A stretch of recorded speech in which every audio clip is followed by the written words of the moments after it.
인생의 여정에는 누구나 한 번쯤은 발을 내딛어야만 하는 순간이 찾아옵니다. 익숙한 자리에서 떠나야 하는 순간, 눈앞에 놓인 커다란 장벽과 같은 상황 앞에서 한 발을 반드시 내딛어야만 새로운 길이 열리는 순간이 우리의 인생 가운데는 있다는 것입니다. 그 순간은 우리에게 선택을 요구합니다. 뒤로 물러설 것인가? 아니면 앞으로 나아갈 것인가? 그러나 우리는 종종 그 앞에서 망설입니다. 눈앞에 보이는 현실은 여전히 불안합니다. 아무리 고민해도 도저히 계산은 맞지 않습니다. 발을 내디딜 용기가 쉽게 생기지 않는다는 것입니다. 그래서 이렇게 생각하며 기다립니다. 상황이 나아지면 움직여야겠다. 심지어는 믿음의 문제 앞에서도 하나님은 가라라고 말씀하셨지만 우리는 이렇게 반응할 때도 있다는 것입니다.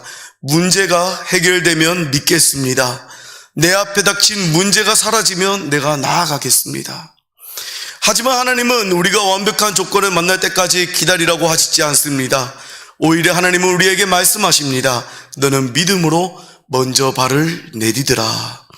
성경은 우리에게 이 믿음의 모습을 반복해서 보여줍니다. 아브라함은 고향을 떠나라는 하나님의 말씀에 모든 것을 내려놓고 발걸음을 내디뎠습니다. 모세는 지팡이 하나를 들고 홍해 앞에 섰습니다. 그리고 오늘 본문에서는 또 다른 믿음의 걸음이 기록되어 있다는 것입니다. 이스라엘 백성들은 오랜 광야 생활을 마치고 마침내 하나님이 약속하신 가나안 땅을 눈앞에 두게 되었습니다. 40년 동안의 기다림 끝에 그들은 드디어 약속의 성취를 앞두고 있었습니다. 그러나 그들의 앞에는 마지막 장애물이 가로막고 있었는데 바로 범람하는 요단강이었습니다. 본문 15절에서는 이때가 곡식을 거두는 시기라고 설명을 합니다. 늦은 비로 불리우는 봄비가 많이 내리고 헬몬산에 눈이 녹기 시작하여 강물이 불어나 있었습니다. 강의 길이가 251km 정도 되지만 이 평상시에는 사람이 충분히 건널 수 있는 폭과 깊이였습니다. 하지만 이때만큼은 강폭이 약 30m 정도이며 수심이 3에서 4m 정도로 깊어졌고 평소보다 훨씬 더 깊고 물살이 거센 그러한 상황이었다는 것입니다. 이 광야 생활을 마치고 약속의 땅을 눈앞에 둔 그들에게 이런 요단강의 모습은 믿음의 시험대와도 같았습니다.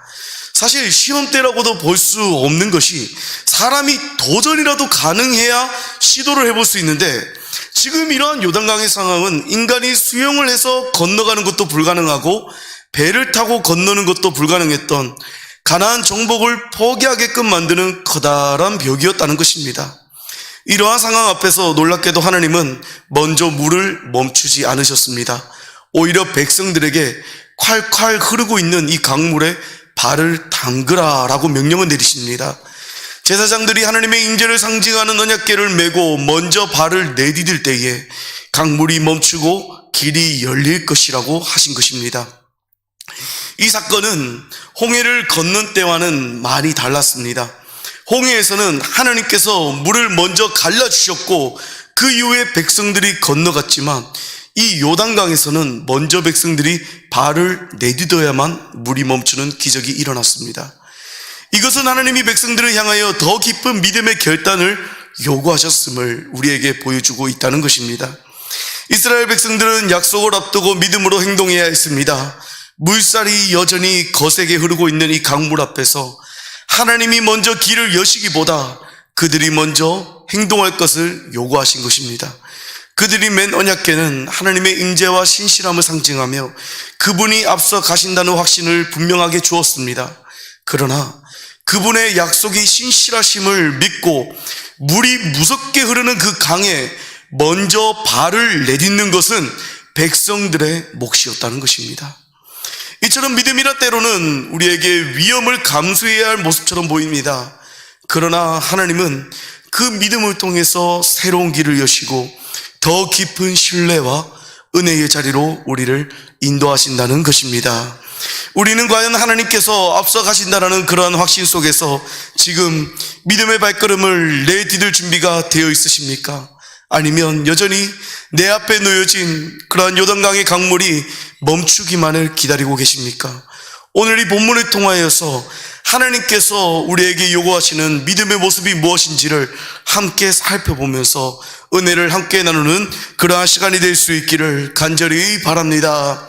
첫 번째로 믿음이란 하나님의 인재를 따르는 것입니다. 지금 이스라엘 백성들은 요단강을 건너야 했지만 그들이 건너야 했던 강은 넘치고 앞길은 막혀 있었습니다. 그때에 하나님은 백성들에게 언약궤를 메고 앞서 나아가라고 말씀하십니다.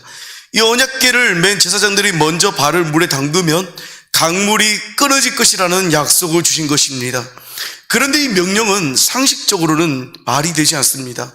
물이 멈춘 다음에 건너는 것이 아니라 물이 흐르는, 그것도 강력하게 흐르는 중간에 발을 내딛어야 했다는 것입니다.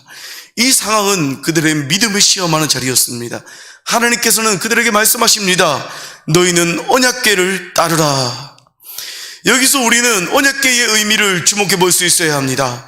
언약궤는 이스라엘 백성들에게 하나님의 인재를 상징하는 도구였습니다.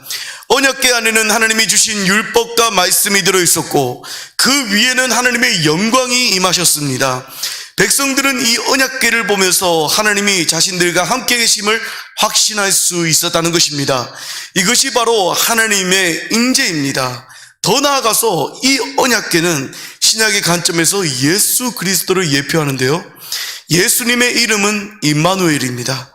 그리고 임마누엘의 뜻은 하나님이 우리와 함께 계시다라는 것입니다.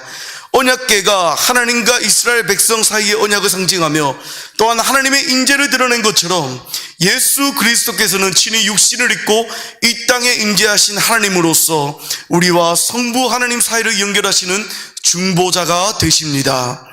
예수님은 우리와 함께 하시며 우리가 두려워하는 모든 장애물 앞에서 길을 열어가시는 분이시라는 것입니다. 그렇다면 우리가 하나님의 인재를 따른다는 것은 무엇을 의미하는 것입니까? 바로 예수님을 온전히 믿고 우리의 삶 속에 예수님을 온전히 따르는 삶을 의미합니다. 이러한 예수님을 따라 살아가는 우리의 삶 속에는 때로는 요단강과 같은 어려운 상황을 만나기도 합니다. 도저히 건널 수 없을 것만 같은 삶의 장애물 앞에 서기도 합니다. 그때 우리는 믿음을 가지고는 있지만 때로는 머뭇거릴 수도 있습니다. 과연 내가 할 수 있을까? 과연 내가 이 장애물을 건널 수 있을까? 그러나 하나님은 우리에게 분명하게 명하시죠. 나를 신뢰하고 앞으로 나아가라. 네가 하는 것이 아니라 내가 한다. 예수 그리스도를 통하여 하나님의 인재가 우리와 함께 하신다는 사실을 믿고 그 예수님을 바라보며 한 걸음 한 걸음 내디디라고 오늘 말씀하고 계신 것입니다. 이처럼 믿음은 눈에 보이는 증거가 없어도 예수님을 따르는 것입니다. 이미 영원한 죽음이라는 이 강물을 예수 그리스도를 통해 하나님께서는 열어주셨습니다. 그리고 우리의 인생 속에 찾아오는 이 어려움이라는 강물이 멈출 것이라는 물리적인 증거가 우리의 눈앞에 놓여있지는 않을지라도 주님이 우리 앞에서 길을 여시리라는 약속을 우리는 붙잡으며 나아갈 수 있어야 한다는 것입니다.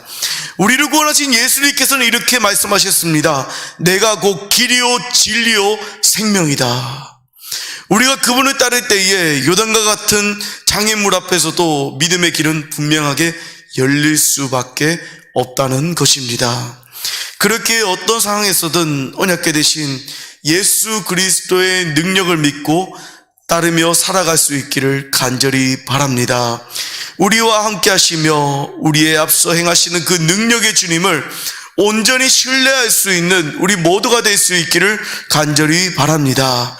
그렇기에 결국 믿음입니다. 믿음으로 하나님의 인재를 따를 때에, 믿음으로 예수 그리스도를 따를 때에 우리의 인생의 요단강은 마른 땅으로 변할 줄을 믿습니다. 두 번째로 믿음은 먼저 발을 내딛는 것을 의미합니다. 이스라엘 백성들은 요단강을 건너기 위해서 준비를 마쳤습니다. 그들은 하나님의 명령에 따라서 언약궤를 앞세우고 행진을 시작했습니다. 그러나 앞에 펼쳐진 강물은 여전히 넘쳐 흐르고 있었습니다. 상황은 변하지 않았습니다. 물이 멈춘 것은 그들이 발을 내딛은 이유였다는 것입니다. 오늘 15절 중반부터는 우리에게 이렇게 말씀합니다. 함께 15절 중반부터 읽도록 하겠습니다. 시작.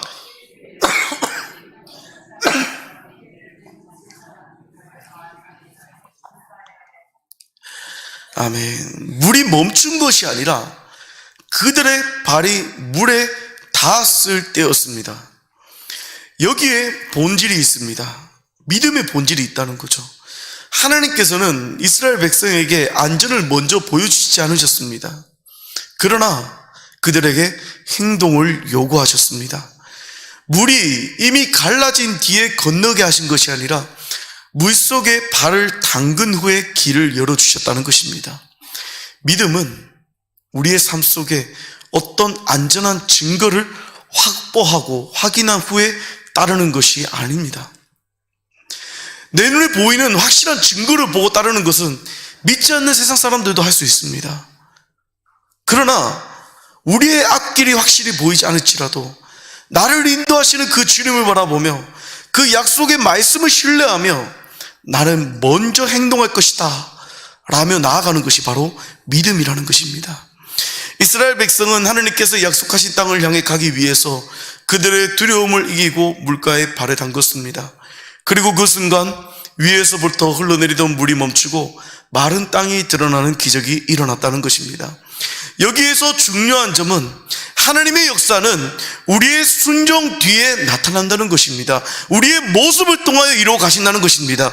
때로 하나님께서는 우리의 믿음을 시험하십니다. 정말 나를 신뢰하느냐? 너희들이 정말 나를 의지하고 너희들이 정말 나를 순종할 수 있겠느냐?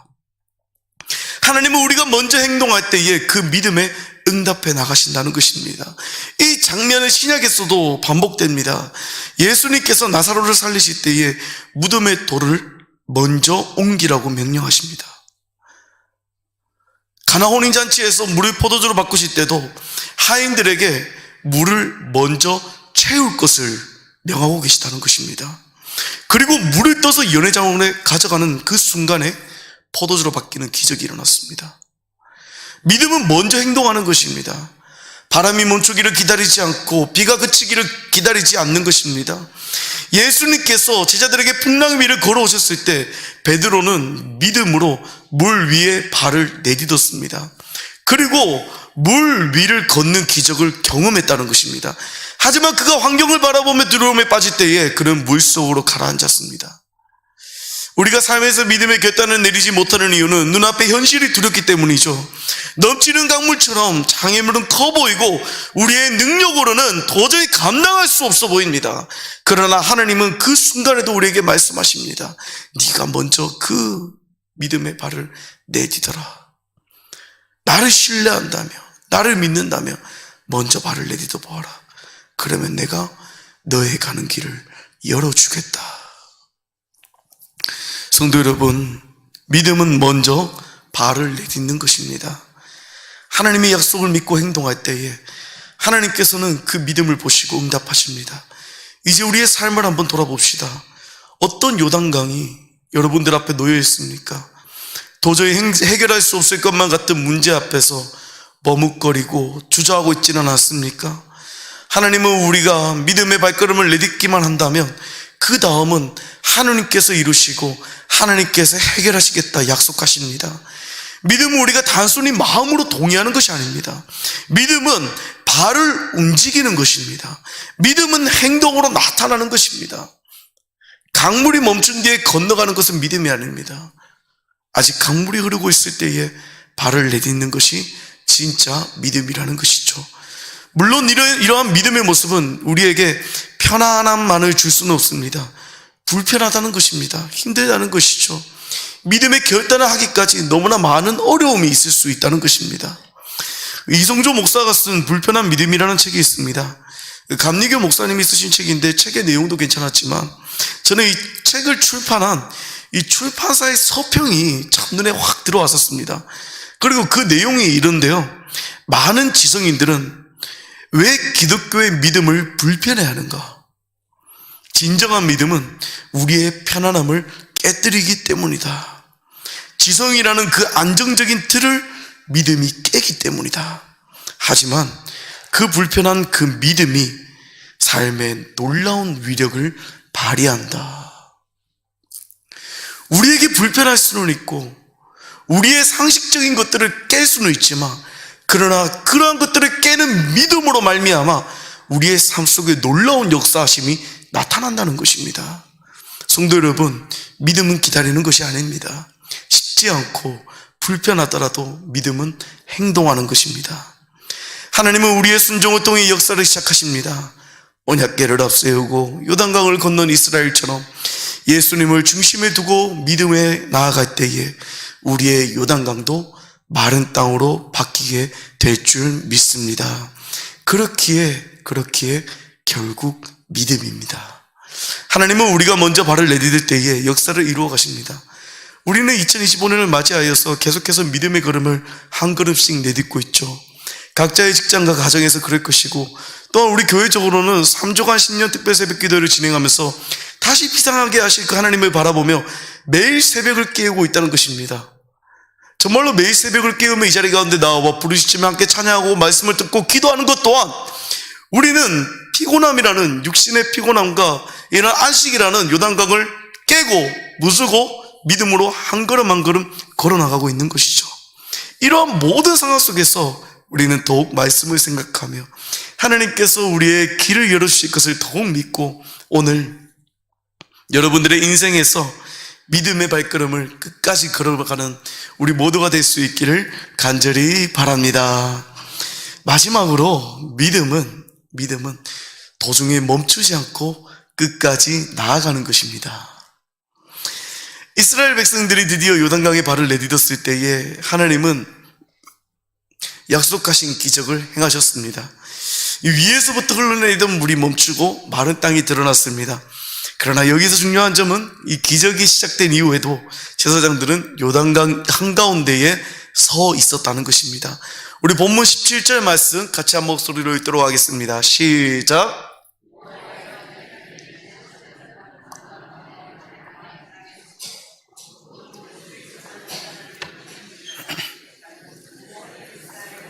그 마른 땅으로 아멘.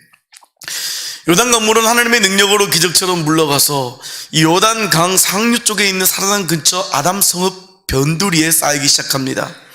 그리고 아래쪽에 그 물길은 위에서 물길이 쌓이면서 끊어집니다. 이제 마른 땅이 드러납니다. 그 한가운데 언약궤를 맨 제사장들이 서 있었다는 것입니다.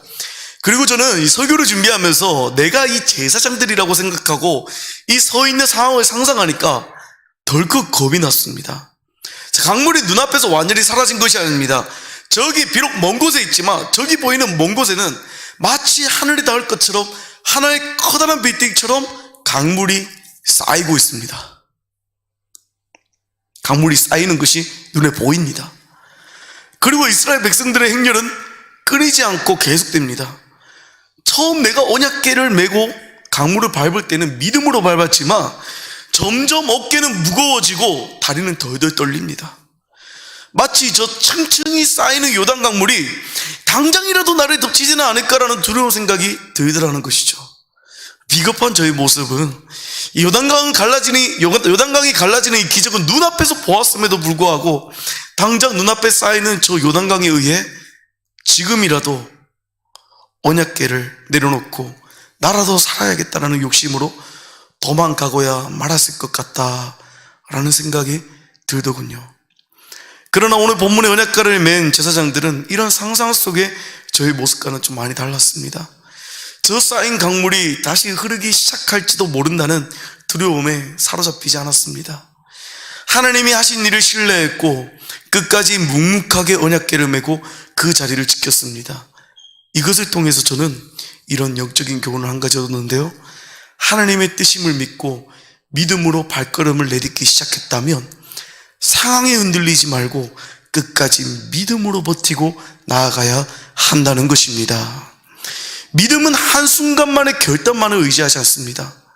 지금 내가 잠깐 해야겠다라는 믿음을 가지고 나아갔다가 이거 아닌 것 같다 하고 포기하는 것이 믿음이 아니라는 것입니다.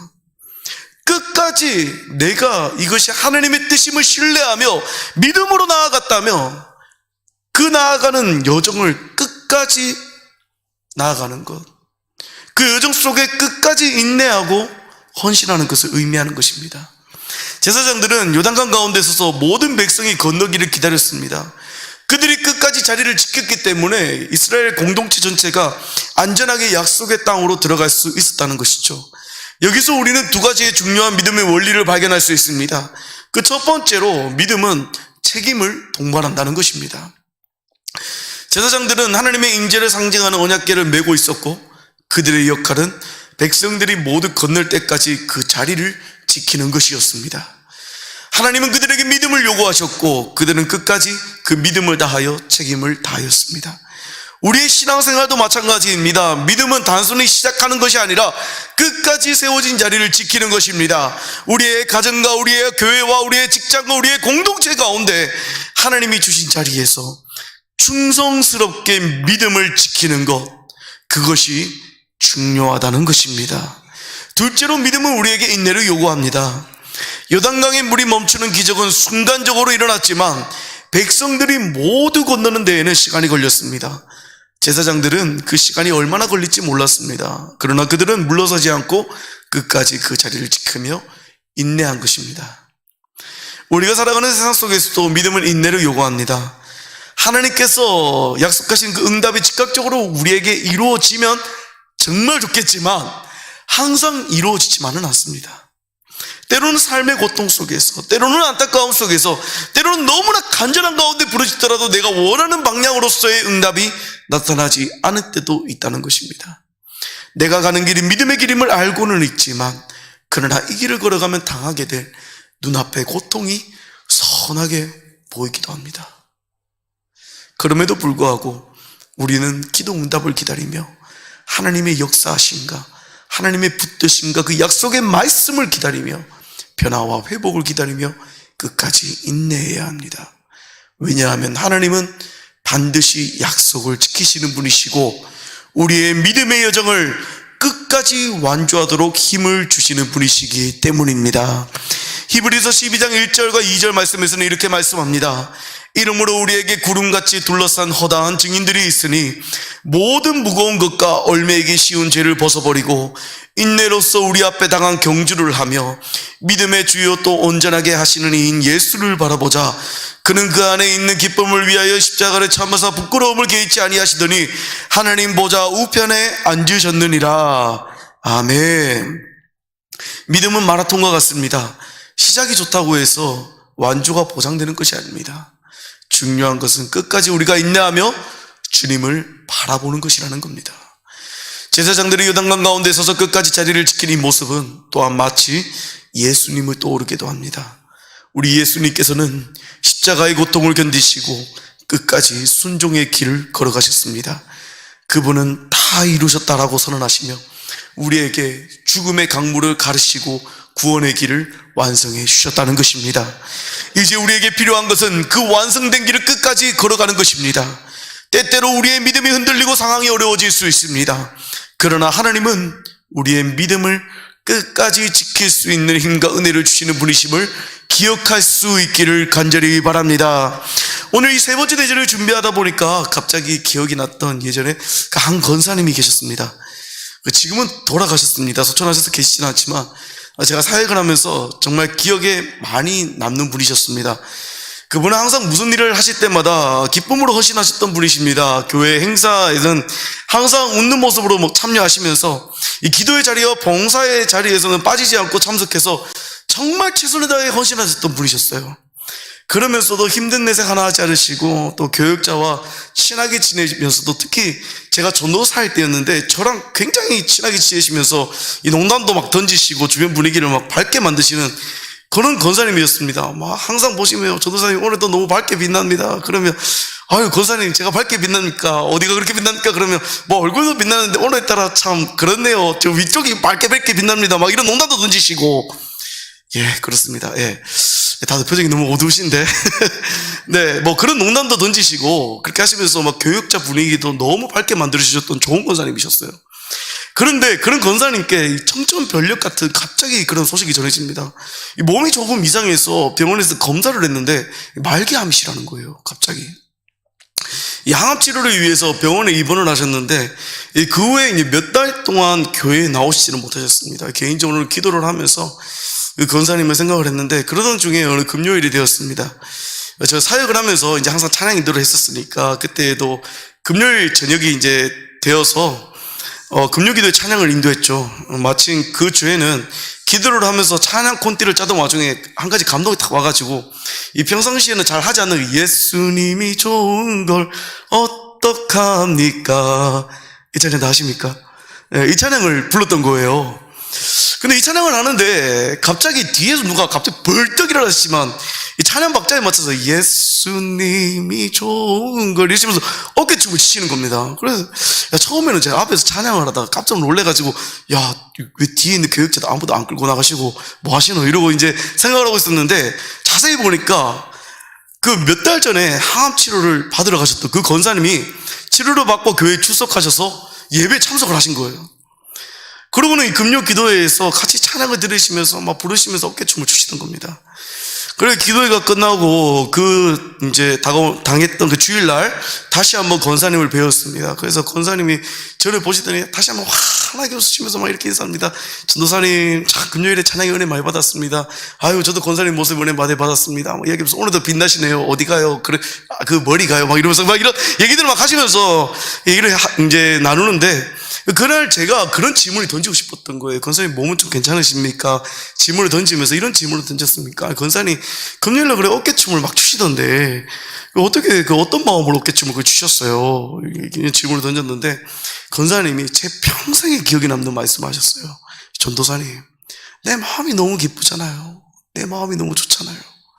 병원에서 내내 기도를 하는데 하나님께서 내 마음에 평안을 주시면서 금요일에 교회에 와서 찬양을 하는데 이렇게나 좋은 예수님을 금방 만날 수 있다라고 생각하니까 어깨춤을 안 출 수가 없었습니다. 이렇게 대답을 하시는 거예요. 결국 그 권사님은 얼마 후에 이제 암으로 인해서 생각보다 젊으신 나이에 소천을 하셨습니다. 진짜 얼마 후에. 인간적으로 눈으로 보았을 때는 누구보다 이 교회를 위해서 헌신했고 충성했던 분이셨습니다. 그 누구도 생각지 못했어요. 왜 이 권사님이 이렇게 가셨어야만 했나?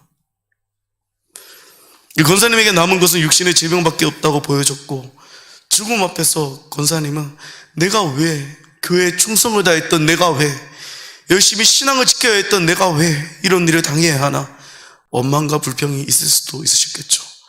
그러나 그 권사님은요 끝까지 믿음을 지키며 하나님 앞에 나아갔습니다.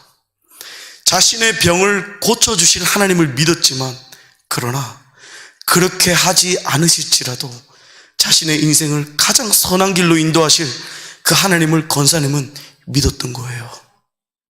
그리고 오히려 주님을 만날 수 있다는 그 소망과 주님을 만날 수 있다는 그 기쁨으로 어깨춤을 추시며 찬양을 하나님께 드렸던 겁니다. 저는 이 권사님의 모습이 참으로 상황에 흔들리지 않고 삶의 마지막까지 믿음으로 나아가는 모습이었다 생각을 합니다.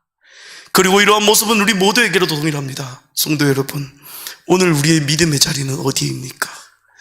하나님이 주신 자리에서 나는 끝까지 믿음을 지키고 계십니까? 때로는 요단강 가운데에 서 있는 것처럼 언제 끝날지 모르는 기다림과 두려움과 시험 속에 우리의 삶이 놓여 있을 수도 있습니다. 그러나 하나님은 우리의 기다림과 우리의 인내를 통해 더 큰 기적을 예비하고 계시다는 것입니다. 그렇기에 결국 믿음입니다. 믿음은 시작할 때도 필요하지만 끝까지 인내하며 나아갈 때에 더 큰 열매를 맺습니다. 요단강 가운데 서서 끝까지 자리를 지킨 제사장들처럼 오늘 예수 그리스도를 바라보며 믿음의 경주를 끝까지 완주하는 우리 모두가 될 수 있기를 간절히 소망합니다. 사랑하는 성도 여러분, 하나님은 우리 앞에 넘치는 요단강과 같은 여러 상황을 두고 오늘 믿음의 결단을 요구하십니다. 이스라엘 백성들은 하나님의 인재를 상징하는 언약궤를 따르며 믿음으로 물에 발을 내디뎠고 끝까지 인내하며 그 자리를 지켰습니다. 그렇기에 결국 믿음입니다. 믿음은 하나님의 임재이신 예수 그리스도를 신뢰하는 것이며 상황이 바뀌기를 기다리기보다 먼저 우리의 순종의 발을 내딛는 것입니다. 그리고 끝까지 그 믿음을 지키며 하나님이 일하실 때까지 인내하며 믿음의 경주를 완주하는 것입니다. 오늘 여러분들의 삶에 넘치는 요단강이 있습니까? 여러분들의 삶을 가로막는 장애물이 있습니까? 여러분들의 마음을 힘들게 하는 어려움이 있습니까? 아픔이 있습니까? 고통이 있습니까? 말씀을 생각하며 두려움 대신 믿음을 선택할 수 있기를 바랍니다. 예수 그리스도를 바라보며 믿음으로 발을 내디디시기를 바랍니다. 그리고 하나님 앞에 서는 날까지 믿음으로 나아갑시다. 하나님은 그 믿음을 통해 길을 여시고 우리를 약속의 땅으로 인도하실 것입니다. 결국 믿음입니다.